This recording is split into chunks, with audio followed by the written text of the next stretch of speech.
धुंध से ढकी दिल्ली और जहरीली हवा, ये तस्वीर तो आप खूब जानते हैं, लेकिन अब एक नया सच सामने आया है। इस हवा में अब सिर्फ धूल और स्मॉग नहीं है, बल्कि एक अदृश्य दुश्मन उड़ रहा है। जी हां, अरबों खरबों की संख्या में अरबों खरबों की संख्या में नहीं, बल्कि दिखने वाला सेहत का ये दुश्मन है। आप बिल्कुल ठीक कह रहे हैं। कोलकाता के बॉस इंस्टीट्यूट की ताजा स्टडी के मुताबिक दिल्ली जैसे घनी आबादी वाले इलाकों की हवा में घातक बीमारी देने वाले बैक्टीरिया उड़ रहे हैं, जिनकी तादाद दूसरी जगहों के मुकाबले दोगुनी है, जो मुंह, नाक, लंग्स से लेकर शरीर के तमाम वाइटल ऑर्गन्स को बीमार नहीं, बहुत बीमार बना रहे हैं। और इसमें उनकी मदद कर रहा है हवा में मौजूद PM 2.5 कण। ये फाइन डस्ट पार्टिकल बैक्टीरिया को खुद पर लाद कर लंबी दूरी तक ले जाता है और सीधे आपके फेफड़ों तक पहुंचा देता है। और WHO तो पहले ही ये कह चुका है कि दिल्ली दुनिया की सबसे पॉल्यूटेड सिटीज में से टॉप पर है, और अब उसी हवा में बैक्टीरिया का डबल अटैक मिल रहा है। सोचिए, हर दिन करोड़ों लोग इसी हवा में सांस ले रहे हैं। ईशा, आप भी और मैं भी इसी हवा में सांस ले रहे हैं। ये बैक्टीरिया सांस की बीमारी जैसे अस्थमा, ब्रोंकाइटिस, पेट की बीमारी जैसे gastrointestinal infection, skin problems, allergy जैसी कई सारी बीमारियां दे रहा है। यानी कि अब हवा बीमारी को और बढ़ा चुका है और बीमारियों का एक जहरीला कॉकटेल बना चुका है। और ये सब तब जब एयर पोल्यूशन से पहले ही हर साल भारत में 12 लाख से ज्यादा लोगों की जान वक्त से पहले चली जाती है। तो सवाल यह है कि क्या किया जाए, क्योंकि अब फिक्र सिर्फ प्रदूषण की नहीं है, उसमें मौजूद अदृश्य दुश्मन की मौजूदगी की चेतावनी है। अगर अभी नहीं चेते, अभी नहीं जागे, तो ये बैक्टीरिया सांस से शुरू होकर पूरे शरीर पर कब्जा कर लेगा। लेकिन ऐसा हम होने नहीं देंगे, और रोजाना स्वामी जी ऐसी बहुत सारी बीमारियों से हमको बचाते हैं। आज भी स्वामी जी से हम इसका उपाय जानेंगे। स्वामी जी प्रणाम। प्रणाम स्वामी जी, सुप्रभातम। प्रणाम, बहुत बहुत धन्यवाद। देखो, शुरुआत ताड़ासन से करें। हमारी श्रद्धामयी तीनों देवियां भी हैं, वो भी परम योगिनी है, और जब ऐसे ताड़ासन के साथ इसकी शुरुआत होगी, तिर्यक ताड़ासन होगा, और जिनसे बन पाए वो सूर्य नमस्कार भी कर लें, नहीं तो इतना तो सब कर ही लेते हैं। एक तो ये, और देखो 3 छोटी छोटी और बात बताता हूँ। हमारे बहुत बड़े वैद्य, बहुत बड़े गुरु योगी थे पूज्य स्वामी स्वतंत्रानंद जी महाराज, उनके शिष्य पूज्य स्वामी सर्वानंद जी महाराज। उन्होंने बताया, और फिर हमने उसको आजमाया। पहले भी मैंने एक बार संकेत किया था मीनाक्षी जी से कि दूध से कफ बढ़ता है, लेकिन दूध में हल्दी शिलाजीत तो पहले मैंने बताया था, उसमें 2-3 चीज़ें और ऐड ऑन कर लेना। अश्वगंधा, मुलैठी और सुंठी, सोंठ का पाउडर 1 से 2 ग्राम, छोटे बच्चों को 1, बड़ों को 2 ग्राम मुलैठी, सुंठी और अश्वगंधा का पाउडर, 2 ग्राम हल्दी और 2 बूंद शिलाजीत, ये 5 चीज़ें मिलाकर के दूध में पी लो। ओहो, फेफड़े इतने ज़बरदस्त हो जाएंगे। फिर एक बात और, ये तो एक बात बताई, दूसरी बात, डाइट में थोड़े दिन, जब बहुत इन्फेक्शन हो जाए, नहीं तो कई बार इन्फेक्शन 1-1, 2-2 सप्ताह, 1-1, 2-2 माह परेशान करता रहता है, तो मात्र 3 से 5 दिन भुना हुआ चना और काली द्राक्ष या मुनक्का या किशमिश ले लेना बस। और ज़्यादा भूख लगे तो जो कर सके फिर सूर्य नमस्कार, ज़्यादा भूख लगे अनार, पपीता और उबला हुआ सेब, और कुछ। स्वामी जी, भूख से तो पहले अभी चिंता इस बात की हो रही है, एक तो कि अभी तक तो हम यही जान रहे थे कि दिल्ली की हवाओं में जहरीले पार्टिकल्स हैं, पोल्यूशन है, लेकिन अब एक नई मुसीबत आ खड़ी हुई है। अब ये हवा में बैक्टीरिया उड़ रहे हैं। अब स्वामी जी, कौन सा ऐसा योग किया जाए कि ये बैक्टीरिया जो है हमारे फेफड़ों पर जाकर के कोई असर ना करे?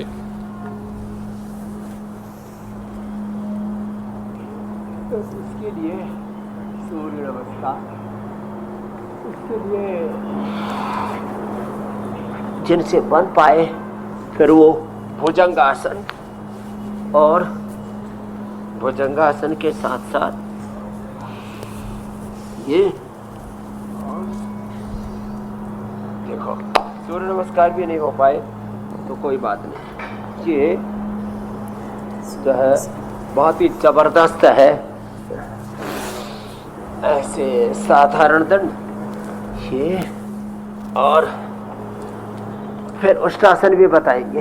ये कितना अच्छा है ना, यो होले होले 10-20 बार से लेकर बैक्टीरिया, वायरस, फंगस, पैथोजेंस, ये तो हजारों लाखों करोड़ों की संख्या में हवा में भी उड़ेंगे, पानी में भी फैले हुए हैं, मिट्टी में भी है, जिस घास पर हम चलते हैं उसमें भी हैं, जिस कालीन पर हम बैठते हैं लेटते हैं उसमें भी हैं, जिस कालीन पर मैं योग कर रहा हूँ इसमें भी करोड़ों की संख्या में अलग अलग प्रकार के बैक्टीरिया, वायरस, फंगस, पैथोजेंस हैं।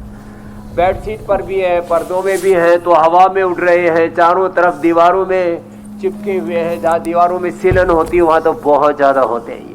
तो ये भुजंगासन, फिर ये इतना तो हो जाएगा मकर आसन, जिनसे पूरा हो जाए। रोज तो अब एक तो पावर योगा का सेशन करवाते हैं, आज भी करवाएंगे।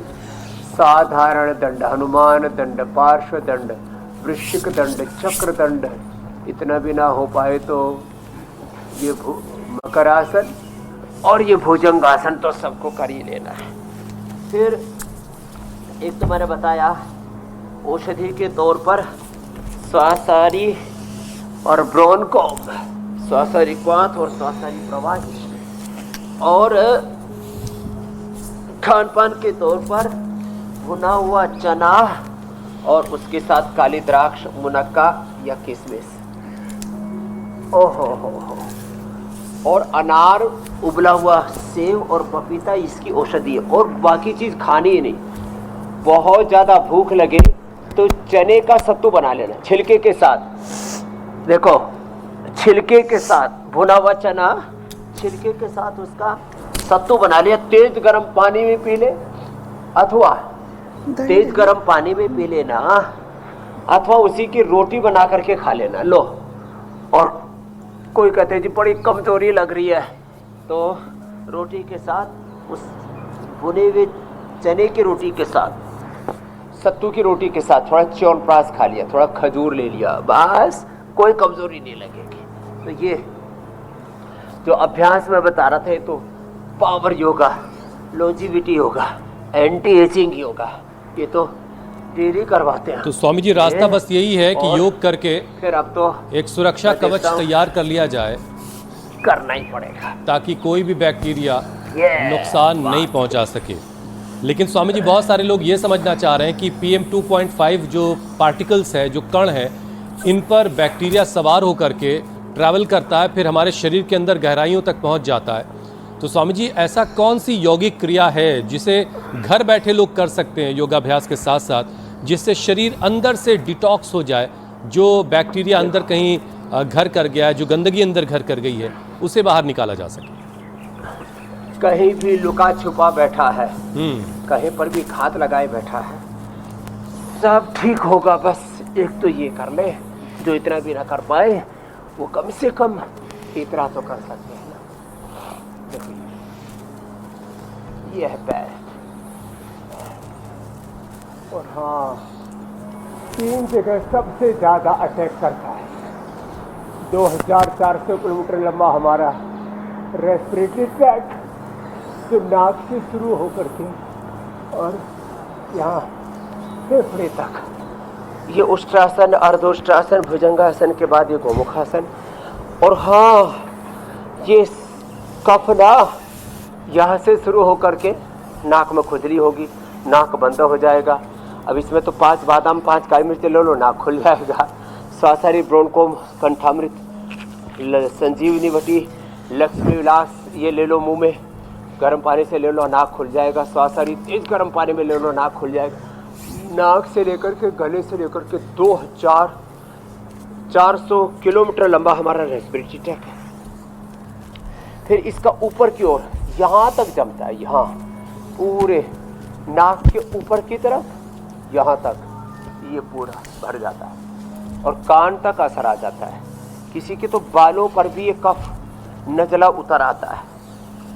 नजला बालों में उतरे तो बाल सफेद, नजरों में उतरे, आंखों में उतरे, आंखों तक असर होता है, यहाँ से लेकर के यहाँ तक, नाक से लेकर के यहाँ फेफड़े तक, और इधर नाक से लेकर के आंख तक, कान तक असर करता है, ऊपर की ओर असर करता है। उसके लिए जन्नेती, सूत्रनेती, अणु तेल का नस्य, ज्योतिषमती, बहुत जबरदस्त है साहब, ज्योतिषमती का नस्य है। और हाँ,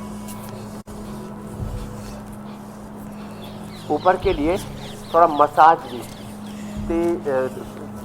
सरसों का तेल, तिल का तेल या बादाम रोगन थोड़ा गर्म करके, नशे भी थोड़ी गुनगुनी से ही करना और गर्म से मसाज करना थोड़ी, और फिर स्टीम भी ले लेते हैं दिव्य धारा की। और फिर तीसरा, जब ये कफ धीरे धीरे करके पूरे शरीर में श्लेष्मा इन्फ्लेमेशन के तौर पर फैलता है तो पूरे शरीर में इन्फ्लेमेशन बढ़ता है। पूरे शरीर में कहीं पर भी गांठ हो सकती है, वो ट्यूबर वाली भी सामान्य ट्यूमर हो सकता है, वो ट्यूबरक्लोसिस टीबी वाली भी गांठ हो सकती है, और वो मैलिग्नेंट कैंसर वाली भी गांठ हो सकती है। और ये जो मोटापा है ये कफ का ही परिणाम है। हमारे शरीर का आहार जब शरीर में ठीक से पचता नहीं है, वो अपरिपक्व जो आहार है उसी को कफ कहा जाता है। कफ का मतलब बलगम ही नहीं है, श्लेष्मा ही नहीं है। ये जो अपरिपक्व जो हमारा मेद है वही फैट के रूप में बढ़ता है। तो कफ बढ़ने से मोटापा बढ़ता है, गांठें बढ़ती है, कफ बढ़ने से लेजीनेस, डिजीनेस आती है, आदमी में प्रमाद बढ़ता है, नींद बहुत ज़्यादा आती है, कुछ करने का मन नहीं करता है, नेगेटिव थॉट्स बहुत ज़्यादा आते हैं, ऐसे पड़े रहने का मन करता है। ये सब चीज़ें हैं, आप इसको हल्के में ना लें। तो ये एक चक्र आपको बता दिया कि इसके कफ के 3 बुरे असर, और ये जो जितने भी बैक्टीरिया, वायरस, फंगस, पैथोजेंस हमारे फेफड़ों को ऑक्यूपाई करते हैं, उससे पूरा शरीर का ताना बाना गड्ढमड्ढ हो जाता है। हम नहीं होने देंगे, इसमें पोस्चर करेंगे। और दूसरा ब्रीदिंग एक्सरसाइज तो बाद में भी कराते ही, एक बार पहले भी एक राउंड बता देते हैं। अच्छा स्वामी जी, WHO ये कह रहा है लगातार यही करें, कपालभाति करें, अनुलोम विलोम करें, उज्जाई करें। जी मेरे भाई। Swami ji, world health organisation के मुताबिक वायु प्रदूषण से हर साल 12 लाख से ज्यादा लोगों की मौत वक्त से पहले हो जा रही है। अब इस आंकड़े को योग के जरिए नेशनल लेवल पर कैसे नीचे लाया जा सकता है? इसमें योग और प्राणायाम कैसे मदद कर सकता है? आयुर्वेद कैसे मदद कर सकता है? देखो मेरे भाई, 3 चीजें एक साथ बता रहा हूँ। एक भी व्यक्ति की मौत बीमारी से नहीं होनी। थोड़ा और आगे बढ़ के कहता हूँ, एक भी व्यक्ति की मौत बीमारी से और बुराई से, नशे से नहीं होनी चाहिए, किसी एक्सीडेंट से नहीं होनी चाहिए। एक एक व्यक्ति में कितनी प्रतिभा परमेश्वर ने दी है, और कितने अच्छे अच्छे लोग रोड दुर्घटनाओं में मर जाते हैं। अलग अलग बैक्टीरिया, वायरस, फंगस के शिकार, अलग अलग बीमारी के शिकार होकर के मर जाते हैं।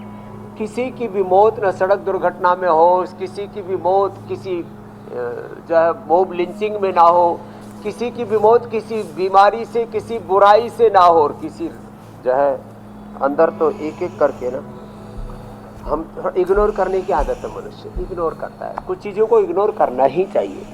जैसे बहुत सारी चीज़ें जिंदगी में आती हैं, अनुकूलता, प्रतिकूलता, सुख दुख, लाभ हानि, जय पराजय, मान अपमान की बीच में ज़िंदगी का सफ़र हमें करना होता है। तो बहुत सी चीज़ें इग्नोर करनी होती है, लेकिन अपनी हेल्थ को कभी इग्नोर ना करें। जैसे ही छींक आई, जैसे ही पता लगा कि कुछ गड़बड़ हो रही है, वैसे अलर्ट हो जाए। भस्त्रिका, कपालभाति, अनुलोम विलोम करें, भ्रामरी, उद्गीत, ओम, उज्जाई, जैसे ही पता लगे वैसे ही पत्ता साफ करो, वैसे ही इसको हटा दो, मिटा दो, खदेड़ दो, भगा दो। नहीं तो ये रोग भीतर तक घर कर लेते हैं और बड़े से बड़े बलवान व्यक्तियों को ढा लेते हैं। मैंने जवान बच्चों की, युवाओं की और बड़े बड़े तगड़े पहलवानों की मौत देखी, अकाल मृत्यु। इसलिए सावधान, इग्नोरेंस इज वेरी डेंजर। तो लंग फाइब्रोसिस, फिर फेफड़ों का कैंसर, फिर बहुत तरह के क्रोनिक अस्थमा, ब्रोंकाइटिस, ओहो, ऑक्सीजन के सिलेंडर पर फिर आदमी को चलना पड़ता है। और फिर ये तो सांसों का ही खेल है ज़िंदगी। तो सांस ठीक से नहीं आई, कभी भी आदमी की मौत हो सकती, इतना खौफनाक मंजर है ये। इसलिए फेफड़ों का स्वस्थ होना तो बहुत ज़रूरी है। फेफड़े कमज़ोर हुए तो उसका असर हार्ट पर, ब्रेन, नर्वस सिस्टम पर आएगा, हड्डियाँ कमज़ोर हो जाएंगी। फेफड़े कमज़ोर हुए, इम्यूनिटी कमज़ोर हो जाएगी। तो लॉन्जिविटी के लिए, इम्यूनिटी के लिए ज़रूरी है जी, रोज़ प्राणायाम करें। रोज़ ठंडा और कफवर्धक आहार, जो भारी आहार है, ठंडा और चिकना आहार, जिसमें कह रहा था फ्रूट्स में इधर रखे हुए थे पाइनएप्पल नहीं खाना जिनको कफ हो गया है। इनको टमाटर जैसा आता है, उसका नाम भूल गया, इनको पता है, हमारी मीनाक्षी बहन जी को ये सब्जी होता है। रसबेरी है और प्लम है, ये दो फल होते हैं टमाटर जैसे आकार के, पर बड़े खट्टे खट्टे होते हैं। ना वो टमाटर जैसा गोल सा ना, बड़ा सा, वो उसको क्या बोलते हैं पता नहीं। फॉरेन फ्रूट है शायद स्वामी जी। पैशन फ्रूट क्या दूसरा है? स्वामी जी, फ्रूट है, विदेशी फल है जी स्वामी जी, बड़ा ठंडा होता है। रात को कभी नहीं खाना सीताफल को, वो टमाटर जैसे लाल लाल फल को। इस बैक्टीरिया के प्रभाव से अपने आप को कैसे बचाना केला है? कभी नहीं खाना जी, शरीर को कैसे मजबूत करना है और क्या क्या करने की जरूरत है वो तो आप बता ही रहे हैं, तो मैंने सोचा क्यों ना इसमें एक रिसर्च को भी मेंशन कर देती हूँ। एक रिसर्च आई है स्वामी जी, वो ये कहती है कि धुंध और हल्की बारिश के वक्त बैक्टीरिया सबसे ज्यादा एक्टिव हो जाते हैं और इसी मौसम में इम्यूनिटी को तुरंत मजबूत करने के लिए योग की तो जरूरत है ही। इसके अलावा और क्या क्या किया जा सकता है कि मौसम थोड़ा सा बदले लेकिन हमारी इम्यूनिटी बिल्कुल इंटैक्ट रहे? तो इसके लिए रोज इम्यूनोग्रिड गोल्ड करके, गोल्ड न्यूट्रीडा डेली एक्टिव, थोड़ा शिलाजीत, सुबह सुबह जड़ी बूटियों का काढ़ा, ये चाइनीज लोग, कोरियन लोग, जापानीज लोग तो खूब पीते हैं। हम लोग ना अपनी चीज़ों को भूल गए। तो तुलसी की चाय जरूर पिए। ये अलग अलग प्रकार के हर्बल टी के नाम पर 100 रुपये से लेकर के 500 रुपये तक की कॉस्ट होती है उनकी। अभी भी मैं गया तो वहाँ पर भी ये पिला रहे थे, हांगकांग में भी होटल में भी, 5 स्टार होटल में। एक पोटली सी रख दी केटली के अंदर, उस गर्म पानी डालो और उसमें एक फ्लेवर सा आता है और कहते हैं, ये मैंने कहा ये चाय कितनी की? बोले 500 रुपये की। ला मेरे भाई, तो तुलसी की चाय पिए, उसमें थोड़ा लौंग, इलायची, पुदीना और डाल लें, और गिलोय का काढ़ा पिए। वैसे तो सांसारी और मुलेठी का भी प्रयोग बहुत अच्छा है। तो ये थोड़ा ध्यान रखें, जब भी थोड़ा मौसम आदि चेंज हो रहा है और ये बैक्टीरिया, वायरस, फंगस का अटैक बढ़ जाता है, तो अपने घर में हवन की धुनी करें, गूगल की, लोबान की, और उसमें थोड़ा सा देसी कपूर, भीमसेनी कपूर जो है ना, उसको डाल करके उसकी धुनी करें। इससे सारे बैक्टीरिया, वायरस, फंगस। अगला विषय हम ले, उससे पहले एक छोटा सा और प्रश्न में शामिल करना चाह रही हूँ। मैंने कई लोगों को देखा कि ऐसा बैक्टीरिया का, वायरस का इम्पैक्ट उनके ऊपर होता है कि ऐसा नहीं है कि उन्हें बहुत तेज कोई जुकाम हो गया, खांसी हो गई या कुछ गंभीर हो गया, उन्हें बस छींकें आने लगती है और फिर 1, 2, 3, 4, 5, मतलब फिर आप गिनती ही करते रह जाए, इतनी छींकें एक कतार में आने लगती है। तो इसका कोई क्विक सोल्यूशन है क्या? एकदम इंस्टेंट सॉल्यूशन। 5 बादाम, 5 काली मिर्च, धीरे धीरे चलाएं। जिनको पायस फिशर फिस्टुला है वो बस 2-3 से ज़्यादा काली मिर्च ले लेना। बादाम तो वही 5 ही खा सकते हैं, ज़्यादा काली मिर्च खाने से किसी को पायस फिशर फिस्टुला की प्रॉब्लम बढ़ जाती है। वो थोड़ा सा एलोवेरा जूस पी ले, एलोवेरा जेल लगा भी ले वहाँ पर, और अशोकित ले ले। हाँ, तो छींक के लिए एक तो काली मिर्च और बादाम वाला प्रयोग बता दिया। दूसरा है लक्ष्मी विलास संजीवनी, ये ट्रेडिशनल प्रयोग है।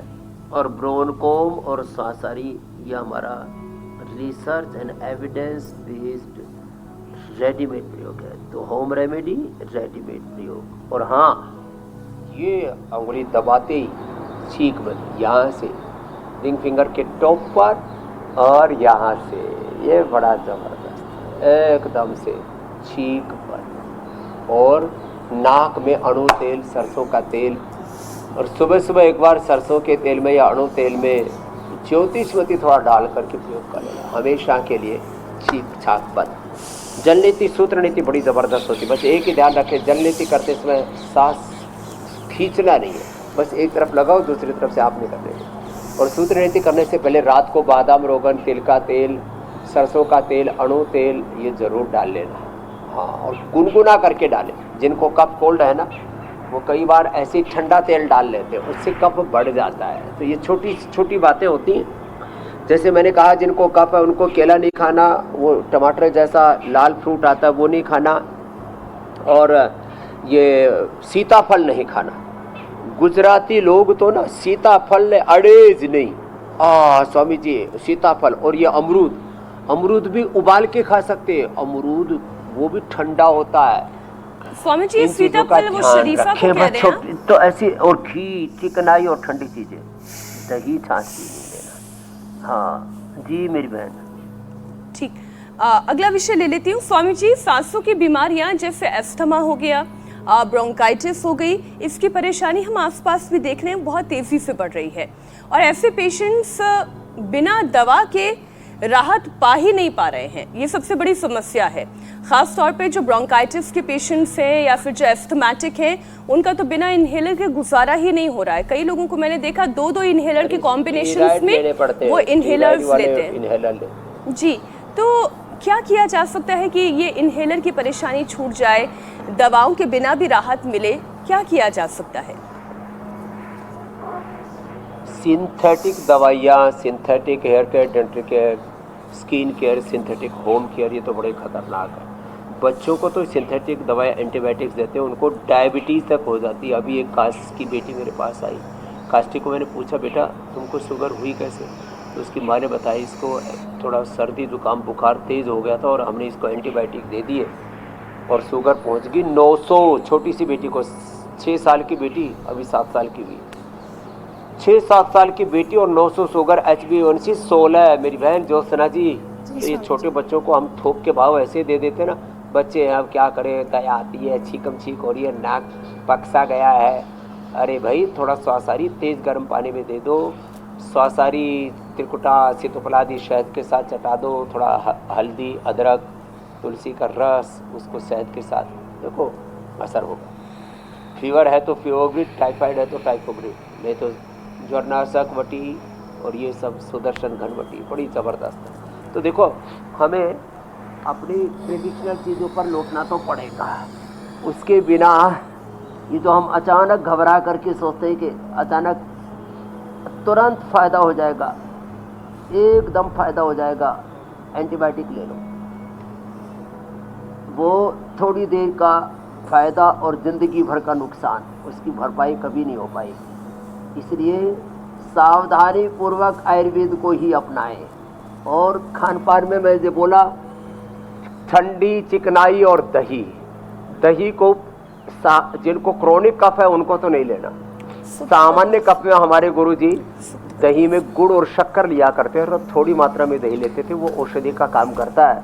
दही की प्रकृति मूलतः गर्म होती है, लेकिन वो जिनको क्रोनिक कफ है उनको सेवन उसका भी नहीं करना है। ऐसे क्या करना है उसके साथ क्या नहीं करना ये भी ध्यान जरूरी है। चाहे कफ हो, अब बात में खट्टी चीज़ें खाएंगे और लौकी का जूस कितना अच्छा वो भी पिएंगे तो उससे भी नुकसान होगा ना।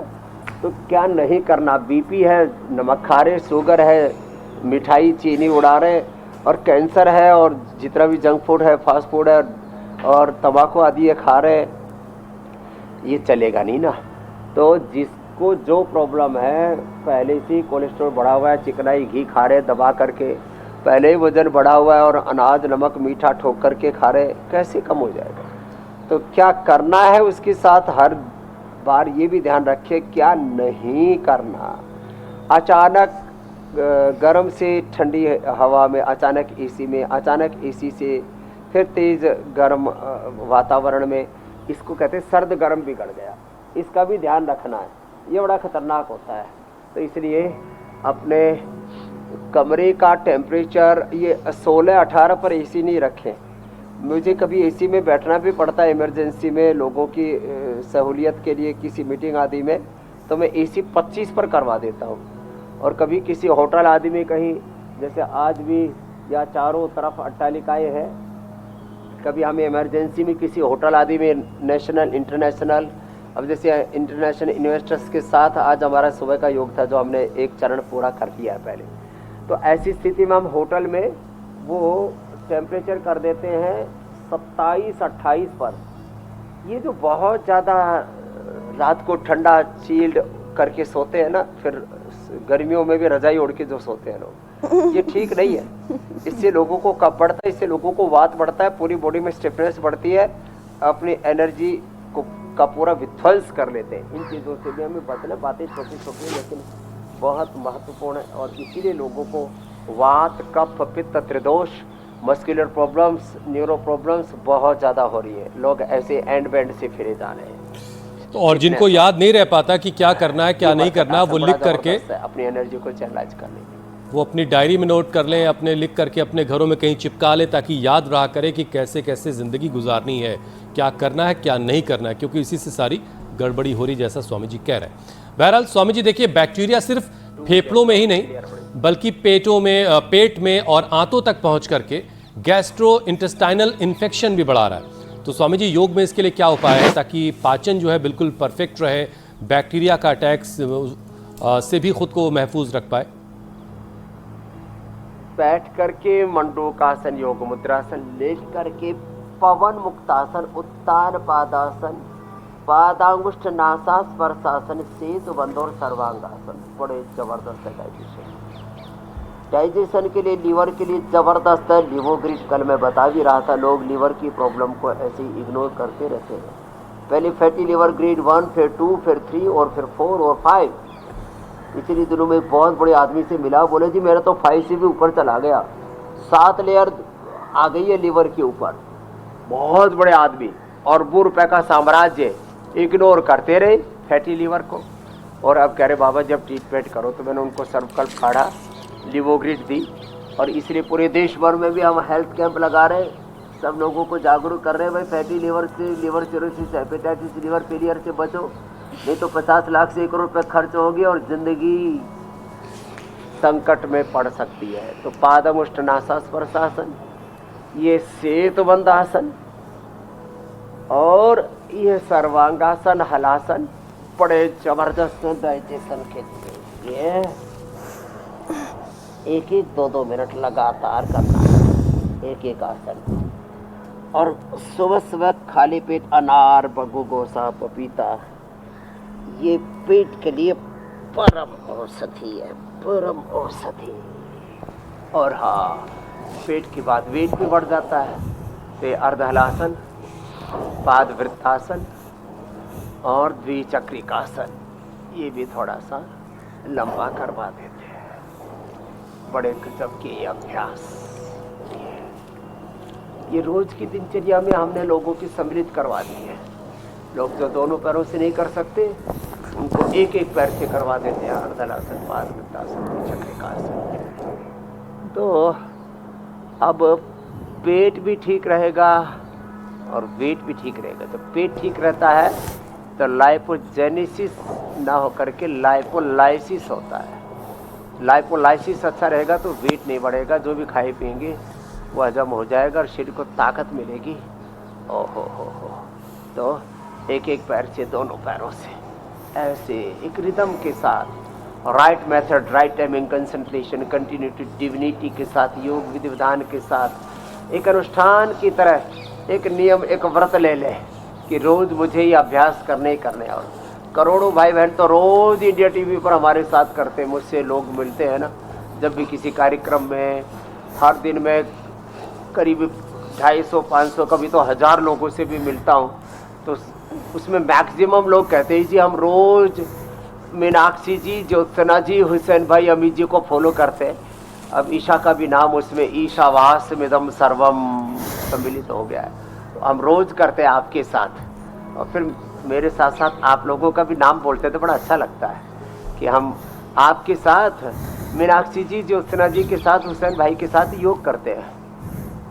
तो ये अच्छी बात है ना, लोगों ने योग को दिनचर्या में, योगा इन डेली लाइफ, कहते हो if you deny yoga in daily life then disease will be enter in your life.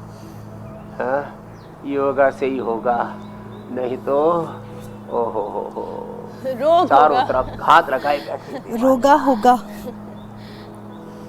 अच्छा स्वामी जी, देखिए स्किन और मसूड़ों के इन्फेक्शन भी इसी हवा से जुड़ रहे हैं, तो क्या आयुर्वेदिक उपाय और रोज़ाना ये जो अभ्यास हम कर रहे हैं, इनसे ये छोटी छोटी लेकिन बड़ी तकलीफदेह परेशानी होती है, अगर मुंह की कोई किसी को दिक्कत हो जाए, सांसों से जुड़ी दिक्कत हो जाए, तो ये सारे इन्फेक्शन भी आयुर्वेदिक उपाय और इन्हीं अभ्यासों से रोके जा सकते हैं? छोटे छोटे मेरे भाई हुसैन जी, मुंह में 700 प्रकार के अलग अलग प्रकार के बैक्टीरिया, वायरस, फंगस 700 प्रकार के होते हैं और उनकी संख्या करीब 7 अरब के करीब हो जाती है मुंह की।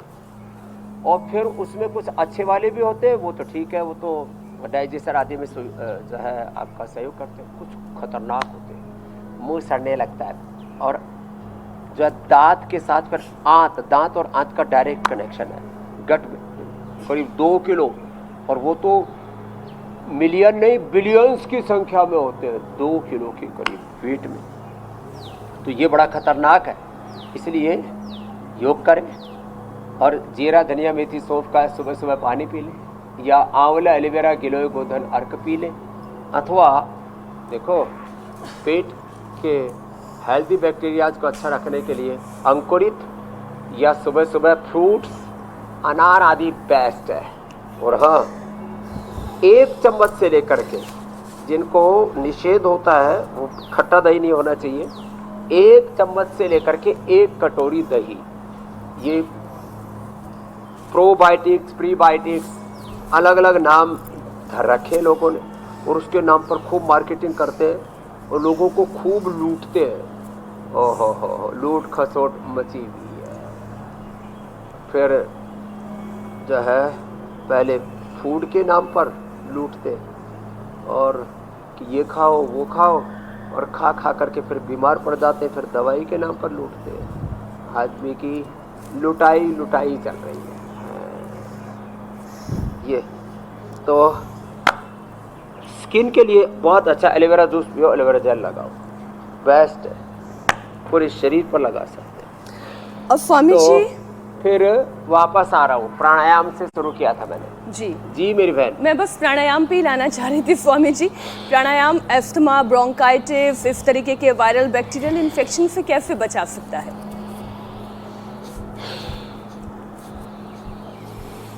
2400 किलोमीटर लंबा मैं कह रहा था रेस्पिरेटरी, इससे जुड़ा हुआ 1 लाख किलोमीटर लंबा सर्कुलेटरी ट्रैक्ट, उससे जुड़े हुए सारे ऑर्गेन्स, वाइटल ऑर्गेन्स, उससे जुड़े हुए अष्ट चक्र, नवद्वार, भद्र को 37 ट्रिलियन सेल्स एनर्जाइज हो जाते हैं प्राणायाम से। इसलिए मैं श्वास, दमा, कफ, कोल्ड, बैक्टीरिया, वायरस, फंगस, जो कफ से रिलेटेड प्रॉब्लम है ना, इसके लिए तो प्राणायाम 99% नहीं, 100% बेनिफिशियल है। लो 100% आप बीमारियों से बच सकते हैं, और 100 ईयर्स की शतायु दीर्घायु आप हो सकते हैं। कितनी बड़ी बात है, और बड़े फायदे का सौदा है। प्राणायाम करते रहिए और अपनी 99% बीमारियों पर सिर्फ प्राणायाम से ही काबू पा लीजिए। अच्छा स्वामी जी, बिल्कुल स्वामी जी, अब आपको आज की हेल्थ रील दिखाते हैं।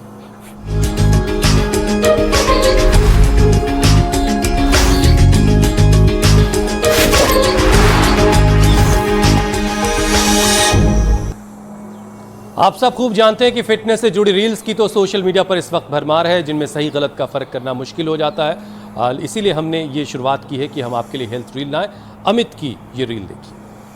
आज मैं आपके लिए कुछ ऐसे हेल्थ टिप्स लेकर आया हूं जिसके जरिए आप अपने बॉडी पोस्चर को बेटर कर सकते हैं, बेहतर बना सकते हैं। तो इसमें पहला है, अगर आप अपने हाथों के जरिए अपने दोनों कानों को इस तरह से पकड़ पा रहे हैं और इस पोजीशन में करीब 1 मिनट रह सकते हैं, तो इससे आपको हंचबैक और राउंड शोल्डर की परेशानी कभी नहीं होगी। अगर आप अपने हाथ को इस तरह शोल्डर पर रखकर अपने नेक को ऊपर ले जाएं और सीलिंग की तरफ देखें, तो इससे आपको डबल चिन की परेशानी नहीं होगी। इसको आप दोनों तरफ से करें, हाथ को कंधे पर ले जाएं, फिर गर्दन को घुमाएं और ऊपर सीलिंग की तरफ देखें, और इस पोजीशन में कुछ मिनट तक रहिए और दोनों तरफ से ही आप अगर करते हैं तो इससे आपको डबल चिन की परेशानी नहीं होगी। अगर आप अपने दोनों हाथों को इस तरह से पीछे ले जाएं और गर्दन को इस तरह से पीछे मोड़कर इस पोजीशन में रोजाना 1 मिनट तक रह पाते हैं तो फिर आपको पीठ के इस हिस्से में होने वाला दर्द कभी नहीं महसूस होगा।